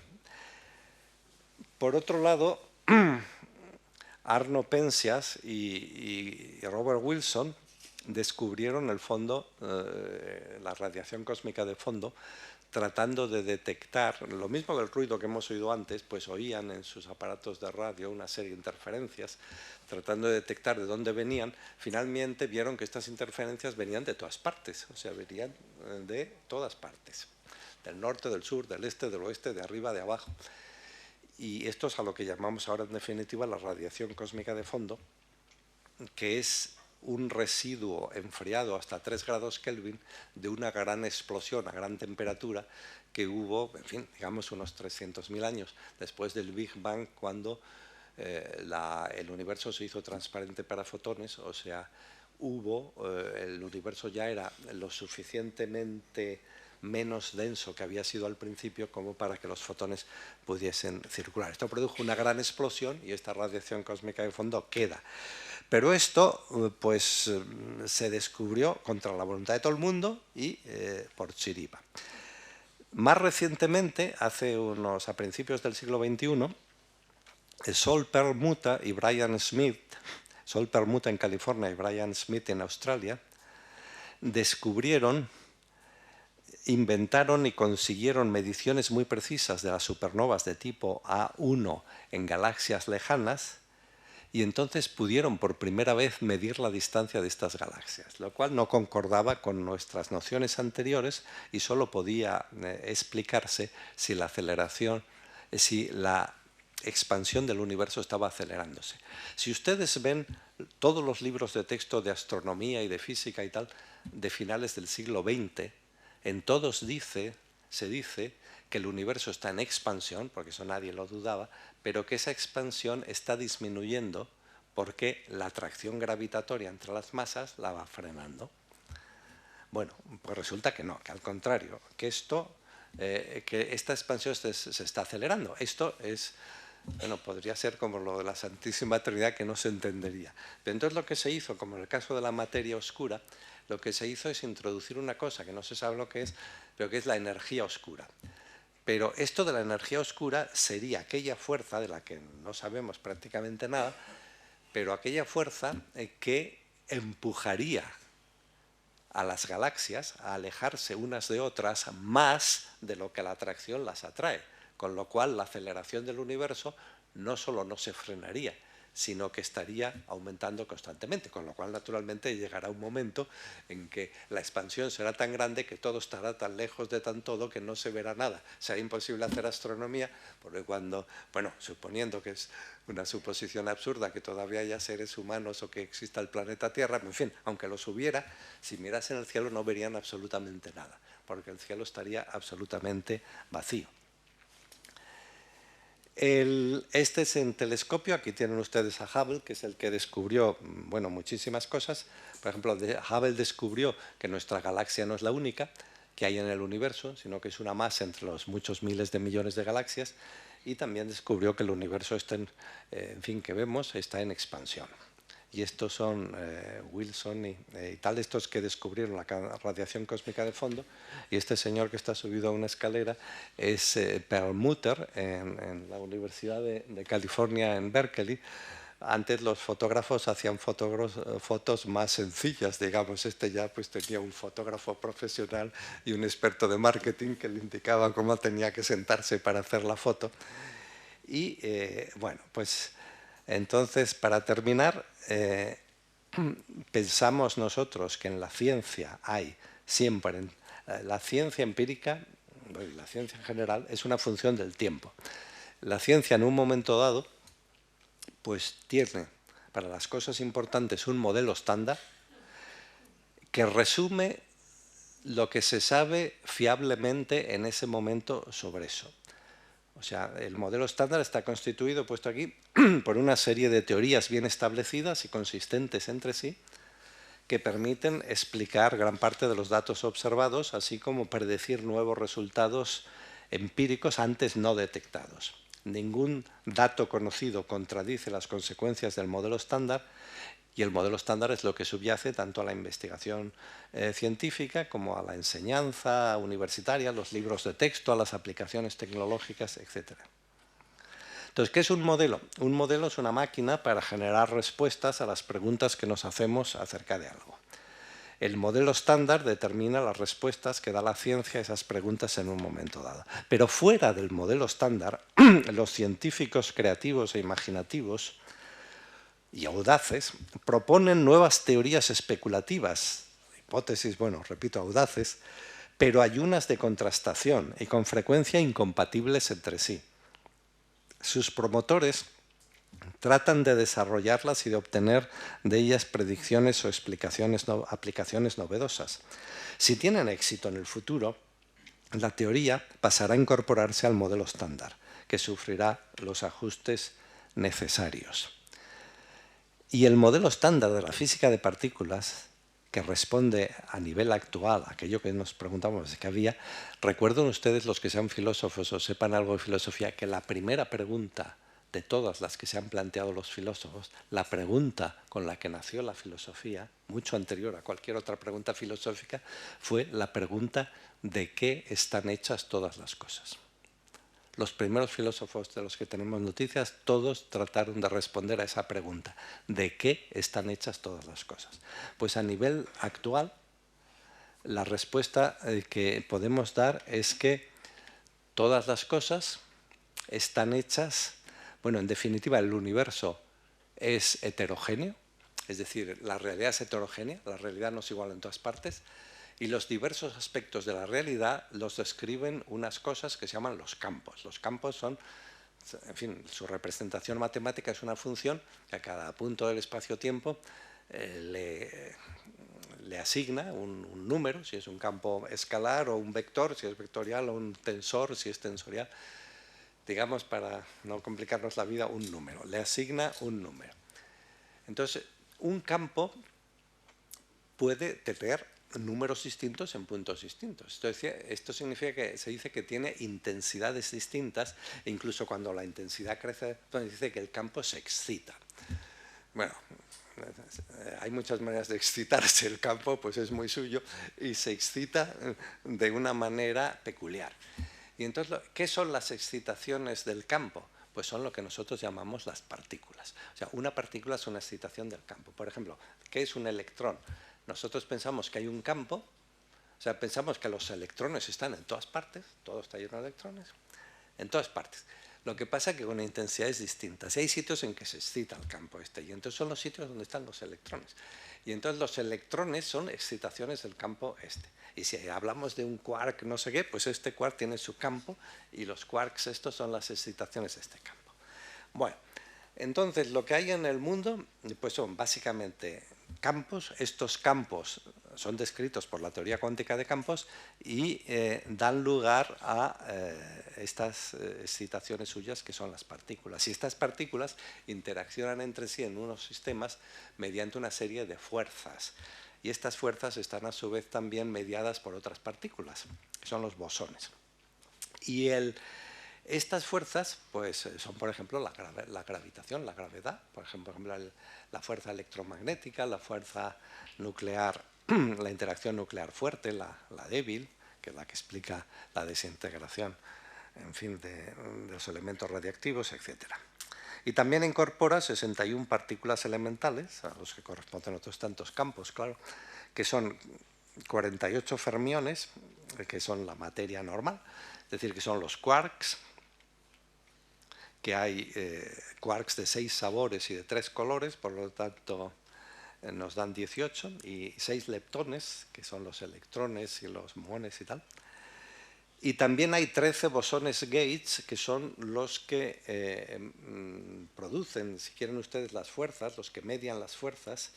Son partículas elementales con spin 1 que actúan de mediadores o transmisores de las fuerzas fundamentales. Hay el fotón, que transmite la fuerza electromagnética, los bosones W y Z que transmiten la fuerza electrodébil, que es la unión del electromagnetismo y la fuerza nuclear débil, hay los 8 gluones que transmiten la fuerza nuclear fuerte, que estudia la cromodinámica cuántica, y finalmente hay el Higgs, detectado el 2012, el bosón Gates del campo de Higgs, que es el encargado de proporcionar su masa a las partículas masivas. Bueno, todas estas cosas de las que he hablado, que los que no las conocieran previamente pues seguirán sin conocerlas igualmente, pues da igual. Estas son las cosas que dice, por así decir, el pensamiento actual de las que están hechas todas las cosas. O sea, todas las cosas, desde los cúmulos de galaxias hasta las partículas más minúsculas de los átomos, y desde los cangrejos hasta las nubes y hasta los micrófonos y lo que ustedes quieran, todo está hecho de esto. Esto está todo comprobado empíricamente, como he dicho, la partícula esta, la excitación del campo de Higgs, la partícula de Higgs, el Higgs.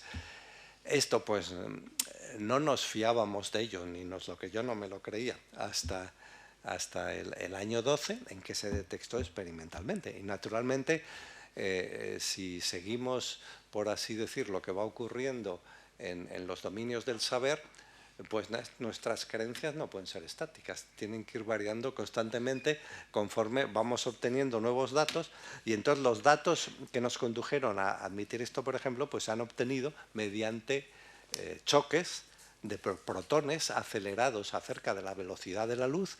En esto que ven ustedes hay un túnel de muchísimos kilómetros que da la vuelta cerca de Ginebra, en el CERN, y entonces mediante muchísimos miles de electroimanes, estos protones que tienen carga eléctrica positiva, pues hay como 2 chorros, uno va en una dirección, otro va en otra, y al final se les hace chocar y nosotros observamos los resultados del choque, y eso es lo que nos ha hecho, en algunos casos, modificar nuestras teorías.